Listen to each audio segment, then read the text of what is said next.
नमस्कार दोस्तों, स्वागत है आपका द न्यूज लॉन्चर के इस यूट्यूब मंच पर। संघ लोक सेवा आयोग, संक्षेप में कहें तो यूपीएससी, द हिंदू की रिपोर्ट के अनुसार इसके अध्यक्ष डॉक्टर मनोज सोनी ने अपने पद से इस्तीफा दे दिया है। उनका कार्यकाल 2029 तक था, लेकिन उन्होंने 2024 में ही इस्तीफा दे दिया है। आखिर उनके इस्तीफे के पीछे कारण क्या है? क्या पूजा खेड़कर और दूसरे तरह के जो विवाद उठ रहे हैं वो एक कारण है? एक विवाद तो किसी ने व्यक्तिगत तौर पर मुझे ये भी बताया कि ईडब्ल्यूएस कोटे से, ईडब्ल्यूएस का मामला हो या ओबीसी का मामला हो, कहीं भी जहां क्रीमी लेयर का प्रावधान है, उससे बचने के लिए आम तौर पर कुछ लोग अब कर क्या रहे हैं कि एक नया रास्ता निकाल लिया है। नया रास्ता यह है कि 1 साल के लिए लीव विदाउट पे पर चले जाते हैं और उस साल की इनकम को कम दिखाते हैं। खैर, इसमें कितना दम है मैं नहीं जानता, लेकिन यूपीएससी को लेकर जितनी कंट्रोवर्सीज हो रही हैं, उन सब के बीच यूपीएससी चेयरमैन का इस्तीफा उतना ही विवादास्पद मुद्दा बनता जा रहा है जितना कि मनोज सोनी का बतौर यूपीएससी चेयरमैन अपॉइंटमेंट एक विवादित मुद्दा बना था। राहुल गांधी का एक ट्वीट भी आया था 18 अप्रैल 2022 को, यूनियन प्रचारक सर्विस कमीशन यूपीएससी को। हालांकि हम लोग यही जानते हैं कि यूनियन पब्लिक सर्विस कमीशन है। तो क्या है मनोज सोनी के इस्तीफे के पीछे की वजह, और क्यों यूपीएससी जैसी संस्था, the steel frame of India जिसे कहते हैं, वो स्टील फ्रेम ऑफ इंडिया आखिरकार विवादों में कैसे घिरा, किस तरह के अधिकारी रिक्रूट हो रहे हैं, और क्या उनकी गुणवत्ता को लेकर यूपीएससी ने कोई रिपोर्ट डीओपीटी को भेजी? ये तमाम सवाल पहले से ही उठ रहे थे कि इस बीच ये मामला आ गया।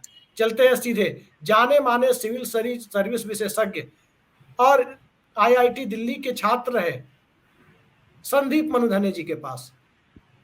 संदीप जी, बहुत बहुत स्वागत है आपका। ये मनोज सोनी जी का जो इस्तीफा हुआ है, उनके इस्तीफे की क्या वजह आपको लग रही है?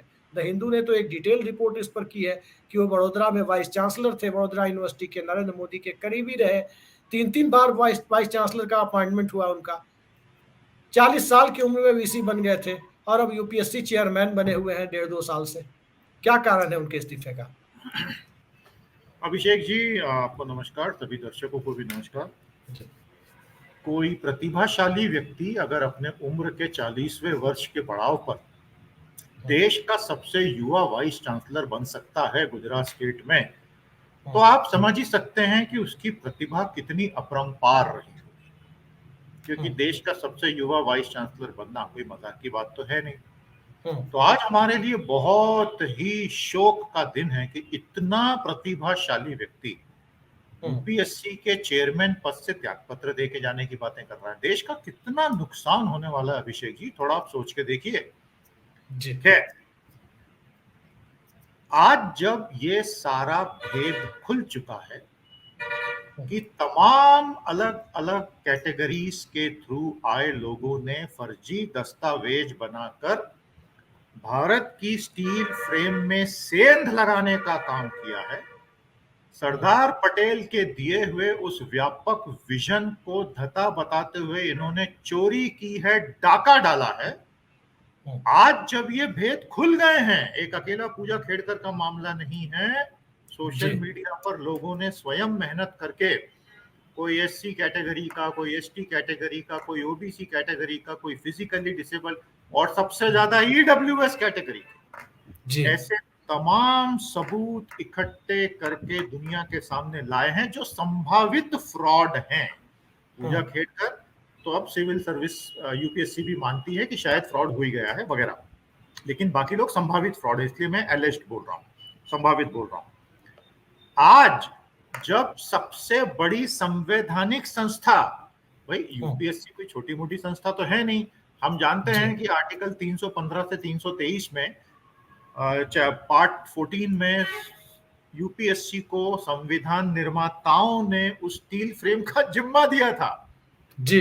आज जब उस स्टील फ्रेम पे ये दाग लग गया है कि इसमें फ्रॉड होता है, तो मनोज सोनी जी साधु बनकर स्वामी नारायण संप्रदाय में अपनी सेवा देने के लिए निकल पड़े हैं। 1 महीना पहले उन्होंने त्यागपत्र दे दिया था। स्वीकार हुआ कि नहीं ये तो मोदी जी तय करेंगे, क्योंकि यूपीएससी डीओपीटी के अंदर आती है, डीओपीटी पीएमओ के अंदर आता है।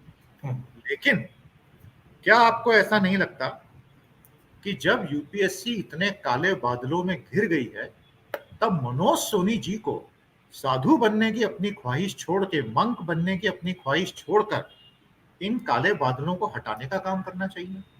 Is it not his primary duty as the leader of this august institution created by Sardar Patel that he should stand up and he should clear all the allegations and catch the perpetrators? जी leadership क्या होती है अभिषेक जी? जब संस्था पे विपत्ति आए तो संस्था छोड़ के साधु बन जाना, इसको लीडरशिप कहते हैं क्या? मतलब नहीं तो संदीप जी ये बताइए, वो तो मोदी जी कहते थे कि मेरा क्या, मैं फकीर आदमी हूं, झोला लेकर चल पड़ूंगा। ये तो झोला लेकर एक फकीर भी बन गए, यूपीएससी चेयरमैन, मॉन्क बन गए तो फकीर ही बन गए, और झोला लेकर चल पड़े, झोला लेकर चल पड़े। क्या है ये? इस तरह की परिस्थितियों में बीच में जवाबदेही छोड़ करके तमाम तरह के सवालों से बचने की जो एक कवायद है, इसको क्या लोग इसको स्वीकार करेंगे? इस देश के लोगों की बहुत बड़ी आस्था है। इस दो देश के लोग यूपीएससी को किसी मंदिर, मस्जिद, गुरुद्वारे की तरह से देखते रहे। इस देश में स्टूडेंट्स का बहुत बड़ा तबका, पूरे देश का। बिल्कुल बिल्कुल। देखिए, मोदी जी ने अपने उस प्रसिद्ध भाषण में कहा था कि हमारा क्या है जी, हम तो झोला उठा के निकल पड़ेंगे। मनोज सोनी जी ने तो उसको बहुत ही शाब्दिक अर्थों में ही ले लिया है कि हमारा क्या है कि हम तो झोला उठा के साधु बनने निकल पड़ेंगे। मेरा सोनी जी से एक निवेदन है, दरख्वास्त है, याचना है, क्योंकि अब वो साधु हो गए तो याचना ही करनी पड़ेगी जी कि आप अपनी नेतृत्व की जिम्मेदारियों को छोड़ के जाइए मत, ऐसा सोचिए। ये आपके देख रेख में ये मामले बाहर आए हैं तो सर आपकी जिम्मेदारी बनती है, आप ऐसे पल्ला झाड़ के थोड़ी जा सकते हैं, पहली बात। दूसरी बात, देखिए, इलेक्टोरल बॉन्ड मामले में जो हुआ उसमें सुप्रीम कोर्ट ने इलेक्टोरल बॉन्ड से कितना पैसा आया उसको असंवैधानिक करार दिया। इसका मतलब अवैध, इसका मतलब गलत। तो अब उसका बिल्कुल लॉजिकल नेक्स्ट स्टेप क्या होना चाहिए अभिषेक जी, कि सुप्रीम कोर्ट क्विड प्रोको की जांच कराए। भाई, चंदा दो धंधा लो के जो आरोप लगे हैं उसकी जांच तो सुप्रीम कोर्ट को ही करानी पड़ेगी ना, और उसकी पिटीशन अब मंडे को हियरिंग पर भी आ रही है, और उसमें जो भी लोग दोषी पाए जाएं उनको दंडित करना है। मैं उसी तर्क को यूपीएससी पर लेकर आता हूं कि अगर यूपीएससी में ये फ्रॉड हुए हैं इस साल, पिछले साल, पिछले 10 साल, मुझे नहीं पता कब से हो रहे हैं, तो क्या वर्तमान चेयरमैन की भी जांच नहीं होनी चाहिए? क्या ऐसे ही लोग त्यागपत्र देके निकल जाएंगे और संस्थान का पतन होने दिया जाएगा? तो यहां आज मैं आपके चैनल के माध्यम से प्रधानमंत्री से एक अपील करना चाहता हूं। सन 2004 के बाद से जितने भी सिलेक्शंस यूपीएससी में हुए हैं उन सभी सिलेक्शंस की, जितने में भी सर्टिफिकेट लगे हैं, एससी कैटेगरी के, एसटी कैटेगरी के, फिजिकली डिसेबल्ड कैटेगरी के, ओबीसी कैटेगरी के, और अब 2019 के बाद जो बिल्कुल नया खेल शुरू हो गया ईडब्ल्यूएस कैटेगरी के, मेरी प्रधानमंत्री से ये दरख्वास्त है कि सिस्टम के आप ही सुप्रीम कमांडर हो, क्योंकि डीओपीटी आपके नीचे आता है। तो भले राष्ट्रपति जी हमारे पूरे सेनाओं के सुप्रीम कमांडर हैं, लेकिन ये सेना के तो सुप्रीम कमांडर मोदी जी ही हैं। मोदी जी, आप एक आदेश जारी कीजिए, 2004 से आज तक जितने भी सिलेक्शन यूपीएससी में हुए, मैं अभी पीएससी वगैरह का तो पंडोरास बॉक्स ओपन ही नहीं कर रहा हूं अभिषेक जी, उसको भी हम छोड़ दें। मोदी जी, 2004 से अभी तक जितने सिलेक्शंस हुए, आप सबके सर्टिफिकेट की जांच बैठा दीजिए। आपको तो सिर्फ एक आदेश देना है। कुछ हजार ऑफिसर्स हैं, ऐसा तो नहीं है कि लाखों में सिलेक्शंस हुए हैं। इन लोगों की जांच बिठाइए 20 साल की, और इनको 2 ऑप्शन दे दीजिए। अगर तुम्हारे सर्टिफिकेट फर्जी निकले तो जिस तारीख से तुम्हारा अपॉइंटमेंट हुआ, सारी सैलरी 12% इंटरेस्ट के साथ तुमसे वसूल की जाएगी और तुमको वहीं बर्खास्त करके रवाना किया जाएगा। और या तो खुद आके बता दो कि तुमने फ्रॉड सर्टिफिकेट दिए हैं और तुम वहीं बर्खास्त हो जाओगे। अगर ऐसा होता है तो देश की जनता का, जैसा आपने कहा, जो इसको एक मंदिर की तरह मानती है यूपीएससी को, एक पवित्र संस्थान, सिविल सर्विस, देश की जनता का विश्वास फिर से कायम हो जाएगा। नहीं तो आप जानते हैं क्या होगा, देश की जनता, मतलब जो लाखों छात्र इसकी तैयारी करते हैं, उनके दिलों पे तो अब क्या गुजर रही है, मैं तो उसको शब्दों में बयां भी नहीं कर सकता, उनके परिवार के, उनके खुद के दिलों पे। लेकिन जो आम जनता है वो अब ये सोचने लग गई कि अरे, कलेक्टर साहब का सर्टिफिकेट भी फ्रॉड है। वो कलेक्टर साहब जो हमको दुनिया भर के सर्टिफिकेट देते घूमते हैं, उनका सर्टिफिकेट कौन चाहिए? ये देश की प्रशासनिक व्यवस्था के लिए अच्छा संकेत नहीं है अभिषेक जी। सरकार का और प्रशासन का इकबाल कायम रहे, उसके लिए उनको सर्च लाइट अपने ऊपर डालनी पड़ेगी और अपनी शुचिता साबित करनी पड़ेगी। नहीं तो क्या होगा, अगर तमाम दूसरे मामलों की तरह अभिषेक जी आपने इसको भी कारपेट के नीचे डाल दिया कि ऑल इज वेल, सब चंगा सी, बड़ा फेमस डायलॉग है, जी सब चंगा सी। अगर आपने बोला सब चंगा सी और आप आगे बढ़ गए, सब चंगा नहीं सी, जनता के मन में अब ये संदेह पैदा हो चुका है जी। कि यार संदीप ये जी, एक बात तो बताइए,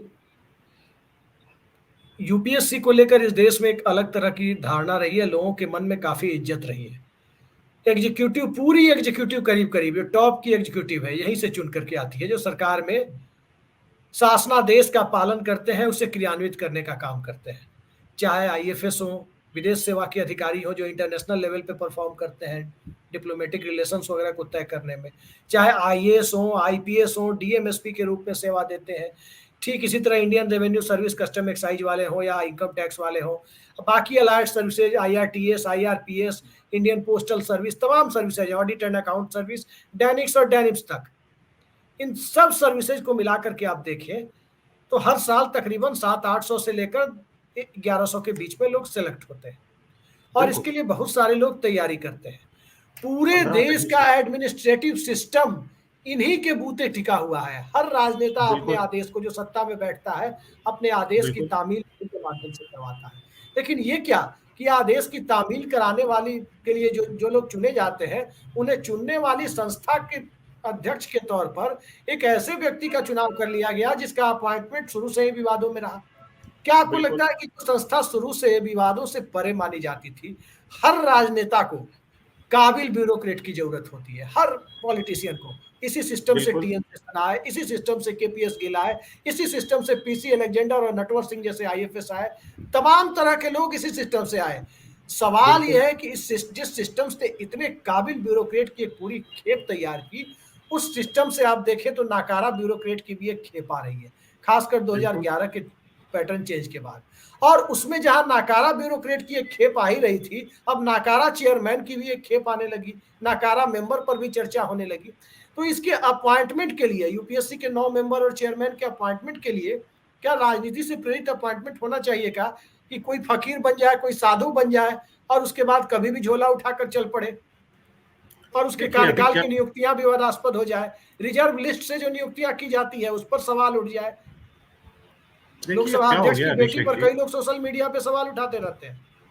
जी जी जी, अभी क्या हो गया अभिषेक जी, 2014 के बाद जो न्यू इंडिया का निर्माण किया गया है और हम जो विश्व जी गुरु, विश्व बंधु 2047, 3047 की राह पे चल पड़े हैं। जो हमारे नेता हैं आज मोदी जी से लेकर नीचे तक, वो दो पंक्तियों पर बहुत यकीन करते हैं अभिषेक जी। वो दो पंक्तियां हैं, खुद खुदा ने मुझको भेजा है हुकूमत के लिए, खुद खुदा ने मुझको भेजा है हुकूमत के लिए, मैं समझता हूं मुझे आवाम की जरूरत ही क्या है। जब हमारे सियासतदान ये मानने लगते हैं कि हम तो सीधे स्वर्ग से आए हैं और ये तो हमारा बर्थ राइट है। एक हमारे लोकमान्य बाल गंगाधर तिलक साहब थे, उन्होंने कहा था, स्वराज्य मेरा जन्म सिद्ध अधिकार है और इसे मैं पाकर रहूंगा। वर्तमान जो हमारे सारे नेता हैं जो कि आज हम पे शासन कर रहे हैं, जिसमें मैं सोनी साहब को भी अब ले लूंगा यूपीएससी के चेयरमैन, त्याग पत्र जी देने वाले, जी कि तुम सब पर मन मर्जी से शासन करना मेरा जन्म सिद्ध अधिकार है और ये मैं करके रहूंगा। क्योंकि अगर ये लोग इस बात पे यकीन नहीं करते तो क्या 2015 में सबसे सीनियर नेता परम आदरणीय राजनाथ सिंह जी ये कहते कि ये यूपीए की सरकार नहीं है, ये एनडीए की सरकार है, इसमें इस्तीफे नहीं होते। आप सोचिए, संविधान से चलने वाले एक देश में इतना बड़ा नेता ये बयान मीडिया में दे रहा है खुल्लम खुल्ला कि ये एनडीए की सरकार है, इसमें इस्तीफे नहीं होते। हमें उसी दिन समझ लेना चाहिए था अभिषेक जी कि अगर जिस सरकार में इस्तीफे नहीं होते तो उस सरकार में क्या होता होगा। अब हमारे सामने वो सब निकल निकल कर आ रहा है। टूटते हुए पुल, दरकती हुई सड़कें, टकराती और फिसलती हुई ट्रेनें, खराब होते हुए अंडरपासेस और यूपीएससी में हो रहे फर्जी सिलेक्शन। इसमें एक और जोड़ दीजिए, ईडी फाइल भूल जा रही है, इनकी क्या नाम है, वो तो छगन अब भुजबल वाली की गुम हो गई है। वो तो और पूछे मत, चुनाव तो आयोग में सोशल। जो अधिकारी बैठे हुए हैं इसी यूपीएससी के सिलेक्ट किए हुए अधिकारी, वो पुणे लोकसभा का बाई इलेक्शन भूल गए थे, हाई कोर्ट में कह रहे थे। अब तो मुंबई महानगर पालिका का ही इलेक्शन नहीं हुआ बरसों से, जहां जी। इनकी दाल पतली हो जाती, वहां के ये चुनाव ही नहीं करवाते। इतनी हम्म। बड़ी बड़ी म्यूनिसिपैलिटीज के चुनाव वर्षों से पेंडिंग चल रहे हैं, मतलब पूरा मजाक बना के रख दिया है सिस्टम का। जी। तो हम, आप और मैं, आम नागरिक, यूपीएससी के सारे परीक्षार्थी अभ्यर्थी जो हैं, हम कीमत चुका रहे हैं उस विश्वास की जो हमने इन लोगों में दिखाया। हम्म। क्योंकि इन्हें न सिस्टम की परवाह है, न सरदार पटेल की परवाह है। स्टैच्यू ऑफ यूनिटी तो बना दी हजारों करोड़ों की, हम्म। सरदार पटेल के दिए हुए मूल्यों का आप रोज मखौल उड़ाते हैं। तो उस स्टैच्यू का मैं क्या करूं? वो कोई टूरिस्ट स्पॉट है क्या? वहां जाकर मुझे अपने आप को रिकमिट, रीडेडिकेट करना चाहिए देश को, कि मैं सरदार पटेल के मूल्यों पर जिंदा रह के दिखाऊंगा। तो ये वहां जाते हैं और आके गोरख धंधों में लिप्त हो जाते हैं। सरदार जी। पटेल भी अपने स्वर्ग से देखते होंगे और रोते होंगे कि ये क्या कर रहे हो तुम मेरे नाम पे। तो ये बातें खुलकर कहना इसलिए आवश्यक हो गया कि यूपीएससी का इतना तेजी से रेपुटेशनल डिग्रेडेशन होगा, ये कोई सपने में भी नहीं सोच सकता था। और यकीन मानिए, अब मुझे यकीन हो चला है कि बात सिर्फ पूजा खेड़कर की है ही नहीं। जी। अगर नरेंद्र मोदी जी ने 20 साल के सभी, मैं 20 साल इसलिए बोल रहा हूं कि लोगों को ये नहीं लगे कि भाई 2014 से बोल रहा है तो सिर्फ बीजेपी पे आरोप लगा रहे हैं। बिल्कुल नहीं। आप यूपीए की सरकारों के दौरान के भी सारे केसेस निकाल के देख लीजिए। और अगर ये 20 सालों में जितने भी फर्जी केसेस आते हैं उन पे दंडात्मक कार्रवाई शुरू होती है, तो भरोसा पुनर्स्थापित किया जा सकता है। उसके बिना तो अब everything is under a cloud. और शिक्षा क्षेत्र से होने के नाते मुझे तो रोना आ रहा है देख के ये सब जो हो रहा है। जी। और ऐसा लग रहा है कि वाकई में अब इस देश को एक स्ट्रांग लीडरशिप की जरूरत है। बहुत हुआ जो कुछ 10 साल से हुआ, अब इस देश को एक सच्चे और तगड़े लीडर की जरूरत है जो इस सारी गंदगी को दूर कर सके, क्योंकि वर्तमान संदीप जी, व्यवस्था एक तो बात इसको दूर बताइए, नहीं कर मूल पाएगी। मुद्दे पर हम लौटते हैं।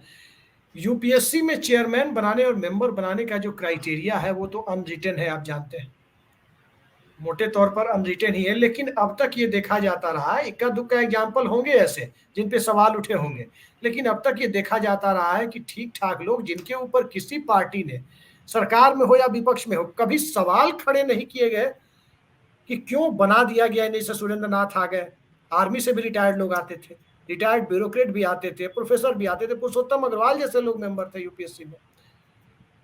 लेकिन आजकल क्या हो गया है कि यूपीएससी का चेयरमैन बनाने की प्रक्रिया पर ही सवाल उठ गए हैं। आप देखिए डीपी अग्रवाल, जिस समय हम लोग उस फील्ड में हुआ करते थे यूपीएससी वाली, डीपी अग्रवाल का अपॉइंटमेंट बतौर चेयरमैन हुआ था, अगर आपको याद हो तो। जी और उनके बाद जो सीसेट वाली कंट्रोवर्सी सामने आई, सीसेट गलत था, ये मुद्दा उठा। डीपी अग्रवाल ने कोई धांधली की हो ये मुद्दा नहीं उठा, उनका अप्रोच गलत था ये मुद्दा उठा। लेकिन अब तो व्यक्तियों के ऊपर जो सीधे सवाल उठ रहे हैं, तो सवाल बिल्कुल ये बिल्कुल। उठना लाजमी हो जाता है कि आखिर ऐसे व्यक्तियों को जिनकी नियुक्ति ही विवादों के घेरे में है, सरकार क्यों लाना चाहती है और क्यों लाती है? अभिषेक जी, भारत आरएसएस की लेबोरेटरी बन चुका है। अगर आज आपको किसी भी सेंट्रल यूनिवर्सिटी का वाइस चांसलर बनना है, तो आपको आरएसएस के द्वारा अनुमोदित होना पहली शर्त है। सारी सेंट्रल यूनिवर्सिटी, सारे वैज्ञानिक लैब, सारे बड़े मेडिकल इंस्टीट्यूशंस, सारे बड़े सर रिसर्च मेरे लैब, यहाँ, संदीप जी मैं सारे। रोकना चाहूंगा, मेरे यहाँ मनमोहन सिंह के समय में एक सेंट्रल यूनिवर्सिटी खुली मोतिहारी में, मेरे होम टाउन में। और उस सेंट्रल यूनिवर्सिटी में नरेंद्र मोदी जी के कार्यकाल में एक वाइस चांसलर आए। उनका इस देश में एकेडमिक क्या योगदान था वो मुझे नहीं पता, लेकिन एक चीज पता है कि वो कुमार विश्वास के भाई हुआ करते हैं। कुछ अब दिन रहे, आप उनका समझ रहे हैं। कार्यकाल विवादों में रहा। तो जब आपके सारे अपॉइंटमेंट आइडियोलॉजिकल बेसिस पर हो रहे हैं कि क्या आरएसएस की मोहर है, तो कैपेबिलिटीज का तो मुद्दा है ही नहीं।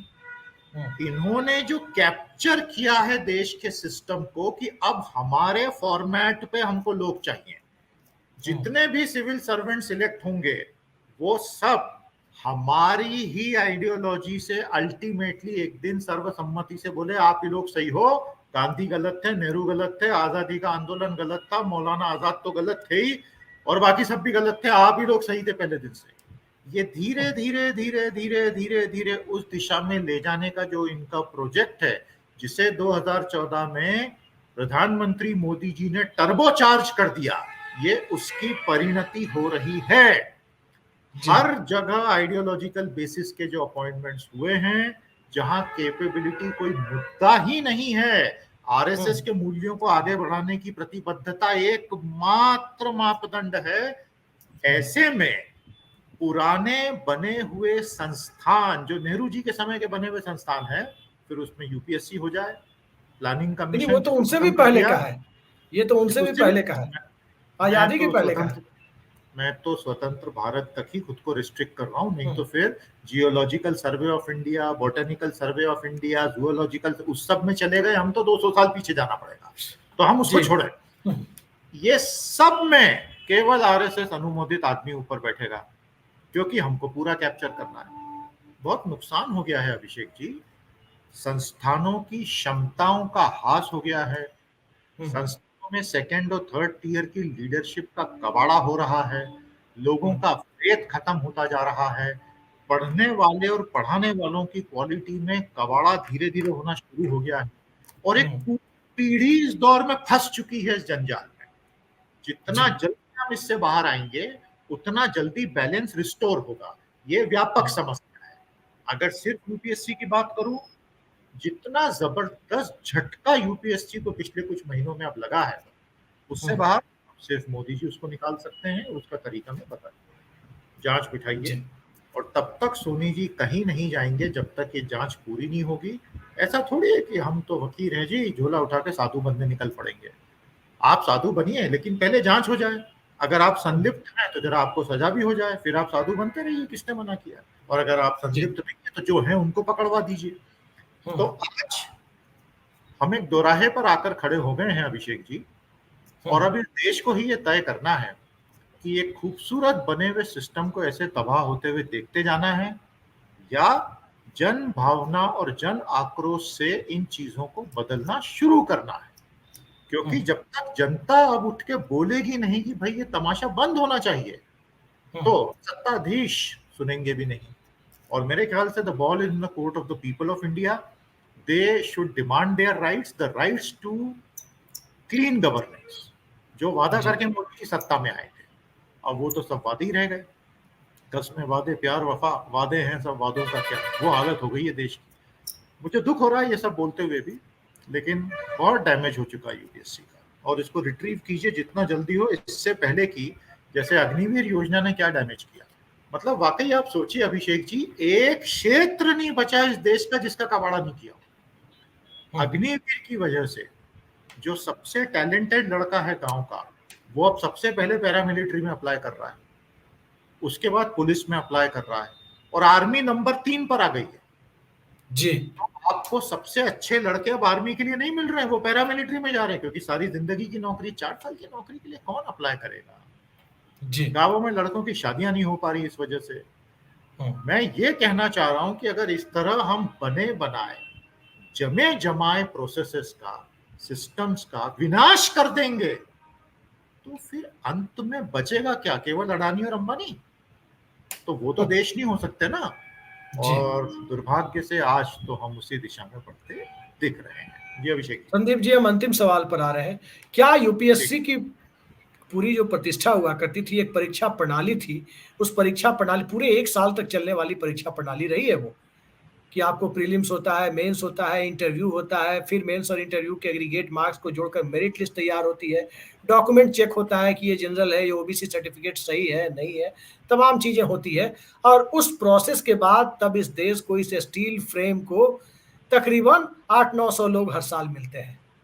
सोचिए 140 करोड़ की आबादी में 800-900 लोग हर साल मिलते हैं। इसके अलावा भी आप देखें तो असिस्टेंट कमांडेंट का एग्जाम हुआ, सीएमएस का एग्जाम हुआ और तमाम दूसरे छोटे-छोटे एग्जाम भी यूपीएससी लेती रहती है, जिसमें वर्क एक्सपीरियंस के बेसिस पे होते रहते हैं। वो सब चीजें तो है, लेकिन यूपीएससी की जो प्रतिष्ठा है वो सिविल सर्विसेज की वजह से ही है, ये बात भी सही है। और उस सिविल सर्विसेज जिसकी direct dealing between politician and people, वहां जाकर के एक कड़ी के रूप में भूमिका निभाने की हो जाती है। उस संस्था को, उस संस्था की प्रतिष्ठा को दोबारा बहाल करने के लिए आपको लगता है कि मौजूदा सरकार इच्छुक है? और इस देश के लोगों का अंततः भरोसा कैसे उस पर जग पाएगा? कुछ महीने पहले आपने देखा होगा नीट के मामले में उसके चेयरमैन को भी जाना पड़ा, एनटीए के चेयरमैन को। अब यूपीएससी के चेयरमैन की खबर द हिंदू में छप गई कि वो 1 महीने पहले ही इस्तीफा दे चुके हैं। जी। अगर, जैसे मैंने पहले भी कहा, आपका सवाल बहुत ही वाजिब है। जब किसी स्थापित संस्थान की साख गिरने लगती है तो केवल एक व्यक्ति उस स्थाप को पुनर्स्थापित कर सकता है, उस संस्थान का सर्वोच्च नेता। The top leadership is directly responsible for recovering any lost glory of any institutional mechanism. जी। यहां तो टॉप लीडरशिप साधु बनने जाएगी। अब कल को कोई भी जांच बैठेगी तो साफ बोल देंगे भाई अब वो तो साधु बन गए, उनसे तो सवाल जवाब कर नहीं सकते, पता नहीं मर्यादा का हनन हो जाएगा, और जो सेकंड और थर्ड टियर में थे इनको तो कुछ पता ही नहीं है, तो जांच की फाइल यहीं। क्या ये कॉमेडी शो चल रहा है क्या? ये संस्थान है कि कॉमेडी शो? आज केवल और केवल मोदी जी इसको ठीक कर सकते हैं, सच्चाई यही है। अब और कोई इसको सत्ता में वो है, सत्ता के शीर्ष पर वो है, तो स्वाभाविक है वही ठीक कर सकते हैं। लेकिन वो तो एक अलग ज्ञान देते हैं कि कंप्यूटर को एंटीवायरस से कैसे बचाया जाए, रडार और प्लेन के बारे में नई साइंस ही वो पढ़ा देते हैं। नहीं वो ठीक है, उनकी बौद्धिक क्षमता आप भी जानते हैं, हम भी जानते हैं, हम लोग उसको मैच नहीं कर सकते। उस लेवल तक का आईक्यू ही नहीं है हमारा, आपका, हमारे दर्शकों का भी शायद नहीं होगा। बिल्कुल बिल्कुल, इसलिए हम बेनिफिट भी नहीं ले पाएंगे क्लाउड का और रडार का। लेकिन बात यह है कि यूपीएससी क्योंकि डीओपीटी के अंदर आता है और डीओपीटी क्योंकि पीएम के अंदर आता है, इसलिए मजबूरी में मुझे यही कहना पड़ेगा कि सिर्फ पीएम ही इसको ठीक कर सकते हैं। और अगर पीएम को खुद की रेपुटेशन की चिंता है अभिषेक जी, तो उनको तो ये कदम आज के आज ले लेना चाहिए जी। नहीं तो यकीन मानिए, टूटते हुए पुलों, दरकती हुई सड़कों, टकराती हुई ट्रेनों के साथ ये एक तमगा और जुड़ने वाला है कि यूपीएससी भी अपनी रेपुटेशन धीरे धीरे गंवा रहा है। मुझे नहीं लगता कि मोदी जी अपनी पॉलिटिकल लेगेसी में इस तरह के तमगे इकट्ठा करना शायद पसंद करते होंगे। तो अगर नहीं करते हैं तो sir please take action and please save this institution, if not for us then for the sake of the memory of Sardar Patel whom you eulogize। आप जिन पटेल साहब की इज्जत करते हैं मोदी जी, उनकी याद को ही पवित्र मानते हुए यूपीएससी को बचा लीजिए। जी बिल्कुल सही है, नहीं तो आगे चलकर सरकारों के लिए भी काम करना मुश्किल होगा, काबिल अधिकारी नहीं मिलेंगे। और यूपीएससी जैसी संस्था जब विवादों में घिर जाएगी, चयन प्रक्रिया को लेकर विवादों में घिर जाएगी, चेयरमैन इस तरह के लोग बनाए जाएंगे जो अपॉइंटमेंट के दिन से ही विवादों में होंगे और विवादों के बीच ही वो अचानक रुखसत हो जाएंगे या कर दिए जाएंगे, तो तय मानिए कि भारत जैसे देश में, जहां इस देश को एक रखने के लिए ऑल इंडिया सर्विसेज और सेंट्रल सर्विसेज में यूपीएससी के सिलेक्टेड कर्मियों को विभाजित किया गया, ऑल इंडिया सर्विसेज के माध्यम से संघीय ढांचे के अंतर्गत राज्यों को दिए जाने वाले अधिकारी जो चुने जाते हैं, उनके सिलेक्शन की प्रक्रिया को इतना कठिन बनाया गया, तो उस कठिन प्रक्रिया के बीच यदि कथित रूप से धांधली की कोई खबर आती है या इस तरह की कोई आशंका फैलती है और उस आशंका के बीच यदि चेयरमैन ही इस्तीफा देकर चला जाए, फकीर बनने चला जाए, साधु बनने चला जाए, वो खुद झोला उठाकर चल दे,